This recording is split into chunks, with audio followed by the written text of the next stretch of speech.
We know that sadly the risk of suicide increases as the distance from the major cities increase. Regional Australians, like my constituents on the southern Fleurieu, are battling long waiting lists, high costs of services and a frustrating lack of public transport. The isolation exacerbates this issue. It was for this reason that I am campaigning for the permanent headspace centre at Victor Harbour, and this report makes it clear that securing this service is absolutely critical. In July this year, I joined my community for a youth mental health forum in Victor Harbour. Across the 3 Fleurieu councils of Alexandrina, Victor Harbour and Yankalilla, we are home to more than 6,200 young people aged between the age of 10 and 24 years. What was clear from the discussions was that the young people in the area desperately need the same services as their metropolitan counterparts.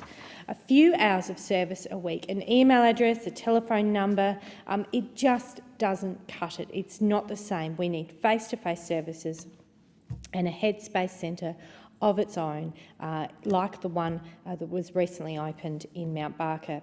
Securing a shopfront in Mount Barker took months of campaigning by our community, which I was very pleased to lead. It was eventually opened in December 2017, but the demand was so great that even then, as soon as it opened, there was an instant backlog of clients, and every day, some 9 months later, the demand still shows no sign of abatement.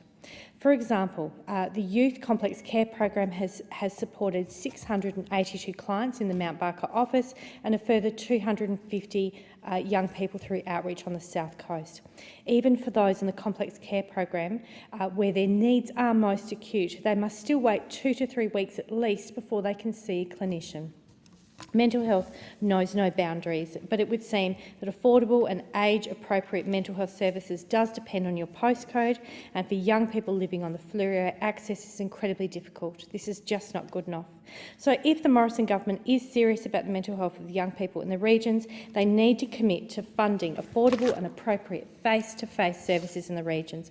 The rollout of headspace services is not complete. We cannot say we've ticked this off because many young people right across Australia are still desperately in need of services and face-to-face services. As I said, a phone call is simply not enough.